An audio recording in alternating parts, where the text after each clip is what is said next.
Hey guys, imagine getting fined for something that feels completely normal. Welcome to Small Town Laws. Small town America, where the speed limit's 25, the gossip's 80, and the laws were clearly written by someone who just inhaled tractor fumes. 1. The ice cream crime of Kentucky. In Kentucky, there's a law that forbids carrying an ice cream cone in your back pocket. Yes, the state once took dessert-based smuggling very seriously. Turns out, back in the 19th century, horse thieves found a loophole in the law. Stealing a horse was a hanging offense, but luring one away technically wasn't. So these criminal masterminds would plop an ice cream cone in their back pocket and stroll through town, knowing the horse would happily follow the scent of sugary dairy. No theft, just a coincidental migration. The law never got repealed, because apparently someone in the state legislature looked at that sentence and thought, yep, still relevant. So, if you're ever in Kentucky and craving a cone, maybe hold it in your hand, unless you want to explain to a confused cop that you weren't trying to commit dairy-based grand theft equine. 2. Alabama's church. Giggle ban in Mobile, Alabama. There's a law that technically bans wearing fake mustaches in church if they cause laughter. Somewhere, a legislator watched one man with a Groucho Marx disguise ruin a Sunday sermon and decided, never again. This statute reads like it was drafted by someone traumatized by a youth group talent show. Imagine being arrested mid-hymn because your mustache adhesive failed and you accidentally turned Amazing Grace into a stand-up set. The spirit of the law was probably to maintain reverence, but the wording makes it sound like Alabama's state government personally declared war on facial hair-related joy. Even better, it's still on the books. So, if you're attending a wedding in Mobile and thinking about pulling out a novelty disguise for laughs, remember, in Alabama, the Lord works in mysterious ways, but the sheriff does not find you funny. Arizona's bathtub ban for donkeys. In the town of Kingman, Arizona, it's illegal for a donkey to sleep in a bathtub.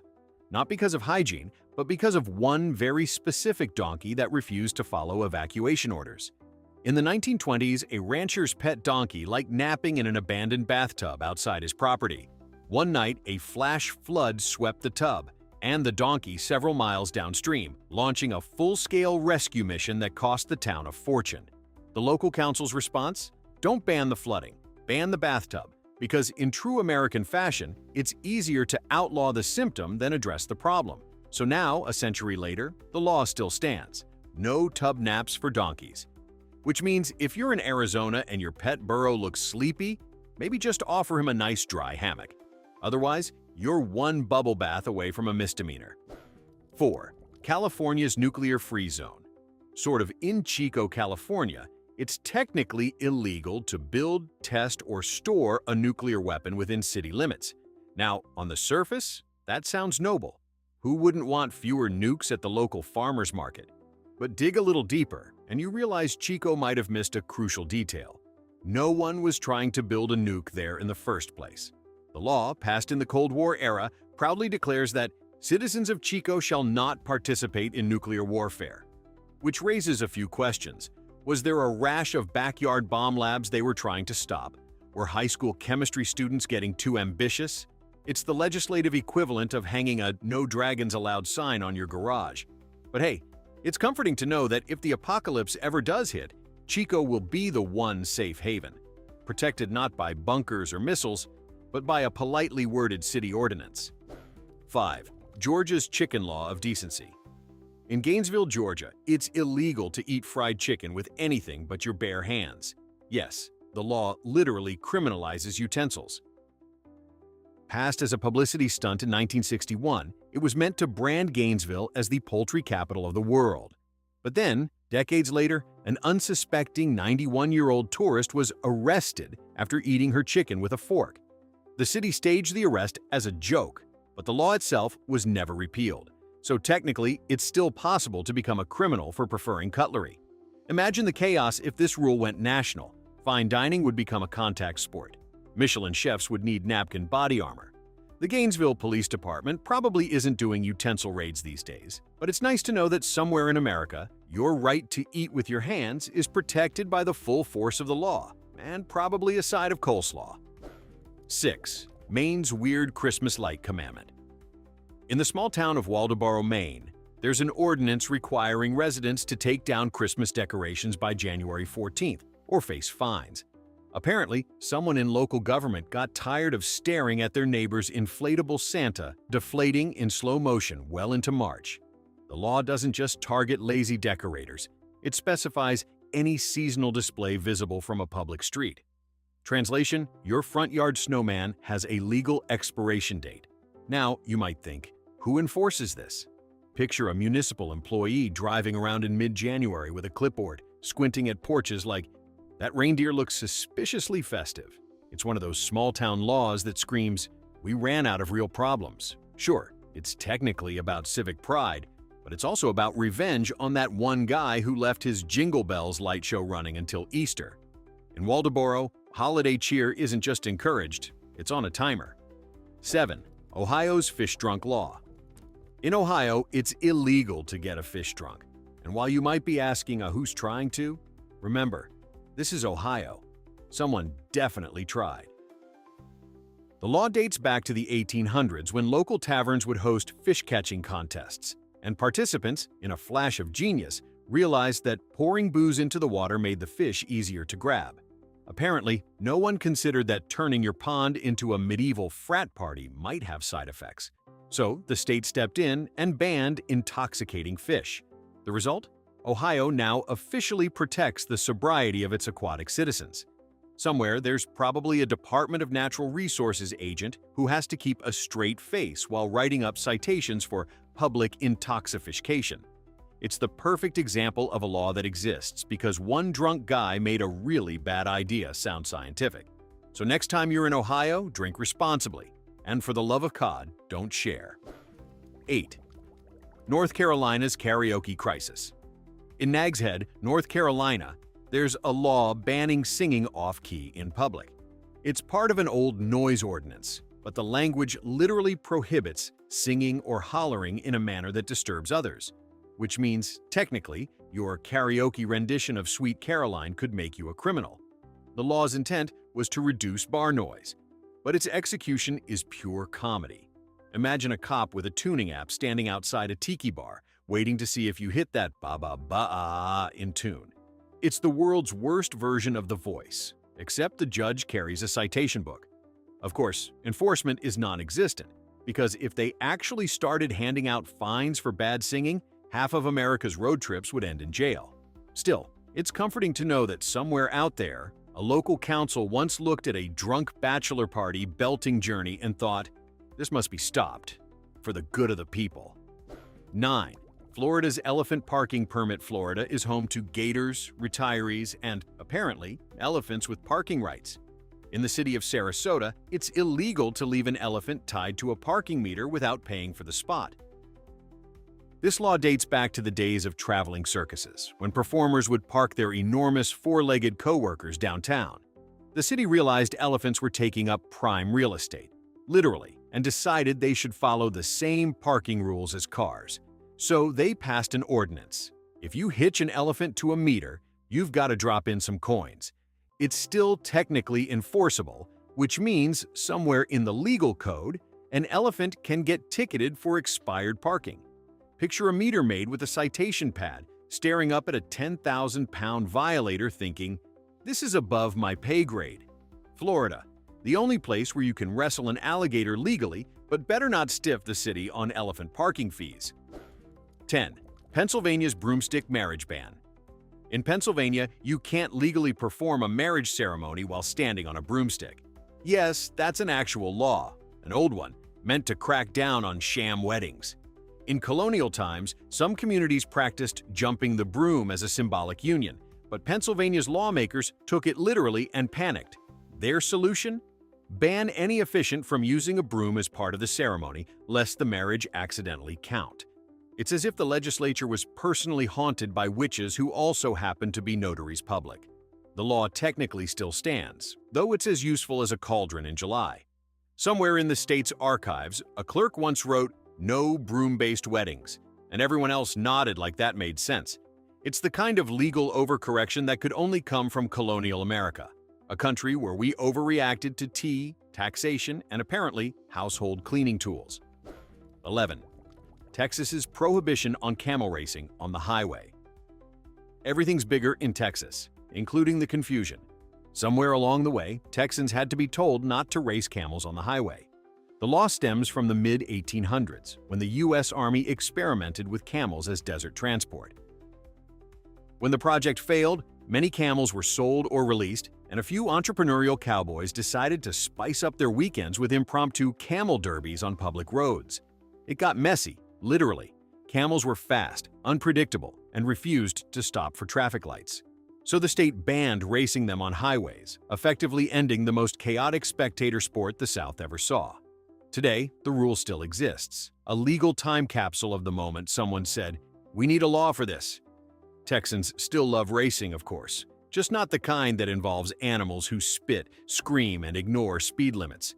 Still, you've got to admit, Camel Wrangler would look great on a driver's license. 12. Vermont's water whistle ban.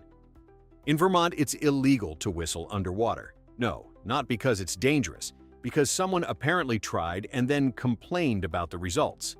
The law appeared in the early 20th century under public disturbance codes after a man at a public bathhouse insisted on practicing aquatic melodies. The sound, or lack thereof, annoyed everyone around him. Instead of just telling him to stop, lawmakers did what small towns do best. They wrote a law. So now, whistling underwater counts as an offense. It's the perfect blend of bureaucratic overreach and Yankee ingenuity. Someone looked at a scientifically impossible act and thought, better outlaw it before it gets out of hand. No one's ever been arrested for it, but it remains in the books, waiting patiently for the day humanity evolves gills. When that day comes, Vermont will be ready to fine you for it. 13. Idaho's Sweetheart Law. In Idaho, giving your sweetheart a box of candy weighing more than 50 pounds is technically illegal. The law was meant to prevent excessive gifts during courtship, because apparently love needed portion control. It dates back to the 1920s, when sugar rations and propriety collided in a glorious storm of nonsense. Lawmakers feared that giant candy gifts would corrupt morals or lead to unfair romantic advantages, because nothing says true love like diabetes and debt. Imagine Valentine's Day in Idaho back then. Nervous men sneaking through alleys, hauling suspiciously large chocolate boxes under trench coats. No, officer, it's not affection. It's just groceries. The law was never repealed, meaning modern Idahoans technically commit a misdemeanor if they go too sweet on their partners. Somewhere, a state clerk probably grins every February 14th, waiting for the day someone gets cuffed over too much caramel. 14. Massachusetts's false orchestra law. Massachusetts has a law forbidding false advertising of musical groups. Specifically, it's illegal to perform under the name of a famous band unless at least one original member is present. It's the only law in America written to protect both rock legends and gullible baby boomers. This came after a wave of fake touring acts in the 1970s, cover bands pretending to be the Platters, the Drifters, or whoever else was on the oldies circuit that month. The law officially dubbed it musical misrepresentation. Imagine a courtroom where a judge has to seriously ask, which drifters are the real drifters? It's the most boomer lawsuit ever filed. To this day, if you see a flyer for the Beach Boys performing in a strip mall parking lot, Massachusetts wants you to know they're probably not those Beach Boys. It's rock and roll justice, one tribute band at a time. 15. Nebraska's clown car rule. Nebraska law once limited the number of people legally allowed to ride in a single car, not for safety, but because of clowns. In the 1950s, a traveling circus packed 19 clowns into a Volkswagen Beetle for a publicity stunt, blocking traffic for hours and traumatizing local children. The stunt made headlines, but the city council didn't laugh. They immediately passed an ordinance limiting passengers per vehicle to prevent unnecessary public alarm. Essentially, they outlawed clown cars. The wording is delightfully vague. It doesn't mention clowns, but everyone knew who it was for. The law's still technically valid, so if you and 18 friends ever try to cram into a hatchback in Omaha, congratulations. You're reenacting criminal history. Nebraska, the only state to declare war on whimsy with a traffic code.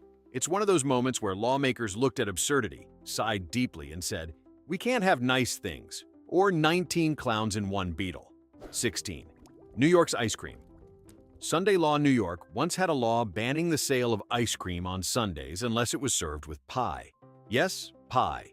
Not whipped cream, not sprinkles, pie. The rule dates back to the early 1900s when religious leaders wanted to discourage immoral indulgence on the Sabbath. Apparently, ice cream alone was too sinful, but if you paired it with pie, it somehow became spiritually balanced. The compromise was so specific, it sounds like a dessert lawyer negotiated it. Picture a soda fountain clerk nervously whispering, "Quick, throw a slice of apple on it before the reverend walks in." The law was quietly repealed decades later, but for years, every Sunday technically needed a pastry chaperone. It's the kind of regulation that perfectly sums up early American logic. We can't stop you from enjoying life, but we can make it confusing enough that you'll feel guilty about it anyway. 17. Oregon's shoelace tax law. Oregon once imposed a tax on shoelaces. Not shoes, just the laces. It was part of a bizarre personal goods tax from the 1920s that targeted inexpensive household items, supposedly to help fund road maintenance. The logic was as tangled as the laces themselves. Lawmakers claimed that since everyone needed shoelaces, the tax would be fair and universal. Instead, it turned every general store into a paperwork nightmare. Someone pointed out that it cost more to collect than it actually earned. But the idea that Oregon once had official shoelace inspectors remains a perfect symbol of government creativity gone rogue. You can almost hear the state accountant saying, "We need money. What about charging people for tying their shoes?" 18. Kansas's teacup law. In Topeka, Kansas, it's illegal to serve wine in teacups. A harmless rule? Not quite. It's a legacy from Prohibition. When speakeasies tried to disguise booze as afternoon tea, state lawmakers responded with righteous fury. They outlawed wine in any vessel resembling a teacup. The result was a crackdown so literal it bordered on parody. Police raided parties, inspecting china sets like forensic experts. "That's not chamomile, ma'am. That's Cabernet." The law technically still exists, though it's rarely enforced. It's one of those leftover moral panics fossilized into policy, like a time capsule of American hypocrisy. We may not trust our government to balance a budget, but by God, they'll make sure you never pair Merlot with fine porcelain. 19. Nevada's camel parking problem. Before Nevada became the home of slot machines and Elvis impersonators, it had a camel problem. In the 1800s, camels were imported for desert transport and mining. When the project flopped, the animals were set free, wandering into towns like four-legged traffic jams. Fed up, the city of Virginia City passed a law banning camels from public highways and, bizarrely, from loitering near establishments of business. Imagine writing a police report that starts with, "Subject: one dromedary suspicious behavior near saloon." The law technically remains in effect, though camels haven't roamed Nevada for a century. Still, it's comforting to know that if a stray camel ever tries to order a drink at a casino, local law enforcement is ready. The statute is a monument to Nevada's grand tradition of turning every weird incident into a rule. Because in the Wild West, the only thing scarier than a bandit was a camel with no respect for parking etiquette. 20. Illinois' French Poodle Rule. In Galesburg, Illinois, it's illegal to enter city limits with a French poodle during July, August, or September. The rule dates back to the 1960s and was meant to prevent canine disturbances during summer festivals. Apparently, one year's parade got out of hand when several elaborately groomed poodles decided to form an impromptu bark choir. Instead of applauding the performance, the city council panicked and banned the breed for the season. The law still exists, though it's more comedy than enforcement. Imagine a modern officer explaining to dispatch, "We've got a 1047, unauthorized poodle at the farmer's market." It's pure Midwestern bureaucracy, polite, specific, and completely unnecessary. Somewhere in the town records, there's still a dusty file labeled French Dog Crisis 63. Only in America could a few yapping poodles become a legislative event. 21. Wisconsin's butter law. In Wisconsin, the dairy capital of America, it's illegal to serve margarine in public institutions like schools, hospitals, or prisons unless it's specifically requested. The state passed the law in 1895 to protect local dairy farmers, and it's still on the books. Basically, Wisconsin declared war on fake butter. Restaurants could be fined, schools reprimanded, and cafeteria managers interrogated over smuggled tubs of margarine. There were even butter patrols sent to check whether cafeterias were spreading the real deal or some scandalous vegetable imposter. The irony? Margarine was invented as a cheaper butter alternative for poor families, meaning Wisconsin criminalized affordability in defense of its cows. Today, it's mostly a quirky relic, but it still makes for a hilarious road sign moment. Welcome to Wisconsin, where we'll arrest your toast if it's not buttery enough. It's a reminder that no matter the decade, the state's loyalty to dairy is eternal, and cholesterol is a matter of civic pride.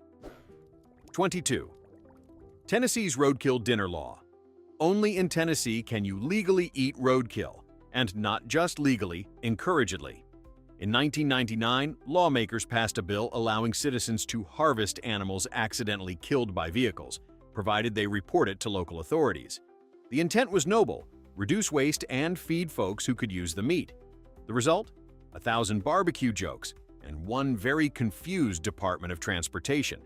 Suddenly, every deer accident became an impromptu cookout. Officers started getting calls like, "Yeah, I just hit dinner." To this day, Tennesseans can claim their roadkill, and yes, there are actual forms for it. Somewhere in a filing cabinet sits paperwork titled venison, acquired via Chevy Silverado. It's the kind of law that could only exist in America's heartland, equal parts practical, horrifying, and deeply patriotic. The moral? Waste not, want not. Just maybe bring a fork and an alibi. 23. Utah's no cat explosions rule. Utah has a law banning the use of cats or any living creature as a detonating device. Apparently, someone once thought that was a viable experiment. The statute reads like a fever dream. It shall be unlawful to use any live animal or bird for explosive purposes. Which means, at some point in history, lawmakers had to collectively say, "We need to tell people this." The story goes back to early mining days, when a few too clever prospectors tried to train animals to carry blasting caps into tunnels. It didn't go well. The state wisely decided to stop future attempts at feline pyrotechnics. So yes, in Utah, cats have legal protection from becoming part of an action movie. It's one of those rules that makes you laugh, then worry, then laugh again. Because deep down, we all know someone had to try it before it got banned. 24. Delaware's whisper law. In Rehoboth Beach, Delaware, it's illegal to whisper in church. The law was meant to prevent disturbances during worship, but the language is hilariously absolute. No whispering, audible or otherwise. How does one measure a silent whisper? No one knows, but apparently the town was once plagued by chatty congregants who couldn't stop gossiping about hats and husbands during Mass. Instead of installing thicker walls, they legislated silence. Imagine being arrested for a holy whisper. "Father, forgive me," I mumbled. Modern enforcement is non-existent, but it remains on the books, waiting for the day a particularly enthusiastic choir member tests the decibel limit. It's a perfect example of old-school American logic. Why fix behavior when you can outlaw it? The First Amendment may guarantee free speech, but in Rehoboth Beach, you better keep it down around the altar. God may forgive, but the local sheriff definitely won't. 25. Colorado's couch ban. In Boulder, Colorado, students once loved lounging on old couches placed on their porches. It was harmless, until one too many parties ended with someone lighting those couches on fire. The city's response? Ban all upholstered furniture from outdoor areas. The porch couch law passed in 2002 and instantly turned every frat house into a black market upholstery ring. Suddenly, students were sneaking sofas into backyards like contraband. Police raids literally confiscated furniture. Step away from the love seat, son. Of course, the fire stopped, but so did neighborhood charm. Boulder went from bohemian to bare porch chic overnight. Today, residents still joke that the city cares more about couches than crime. The law remains in effect, proof that sometimes all it takes is one flaming lazy boy to ruin fun for everyone. It's Peak, Colorado, a place where you can legally own weed, but not an outdoor recliner. 26. Minnesota's Pig Parade Law. In Minnesota, it's illegal to cross the state line with a duck, or a pig, on your head. The law was born during a 1920s festival prank gone wrong. A local parade featured farmers balancing livestock for laughs until one overexcited pig panicked, leapt off a man's skull, and caused a multi-car pileup. Lawmakers responded with the gravity only Midwesterners can muster. No more head-mounted hogs. The statute actually says, no person shall enter public spaces wearing a live animal as a hat. It's beautifully specific and gloriously unnecessary. Nobody's enforcing it, but it's a fine example of that Minnesota balance between politeness and panic. If you're crossing from Wisconsin, remember, keep your livestock where it belongs, anywhere but your head. Somewhere, a traffic cop still tells rookies, "You laugh now, but it only takes one flying pig to ruin a parade." 27. Louisiana's gargling law. In Louisiana, it's illegal to gargle in public places. The rule was drafted in the early 20th century to prevent unsanitary behavior, but it reads like a direct attack on oral hygiene enthusiasts. The story goes that during flu outbreaks, residents would gather outside drugstores and gargle antiseptic solutions together, essentially public mouthwash flash mobs. It got loud, messy, and frankly, disturbing. The city council responded with an ordinance banning all public gargling, as if the sound of glug glug glug personally offended the mayor. Today, the law still exists, a monument to Louisiana's long war on weird noises. So if you catch a sore throat in New Orleans, maybe handle it indoors. In a state that celebrates jazz, gumbo, and parades with open liquor, it's oddly comforting to know the line of decency gets drawn at minty bubbles. And there you have it, 27 laws proving that America's biggest export isn't freedom, it's absurdity. Somewhere out there, a sheriff's still watching for drunk fish, illegal couches, and whispering churchgoers. So, which one deserves the dumbest law medal? You decide.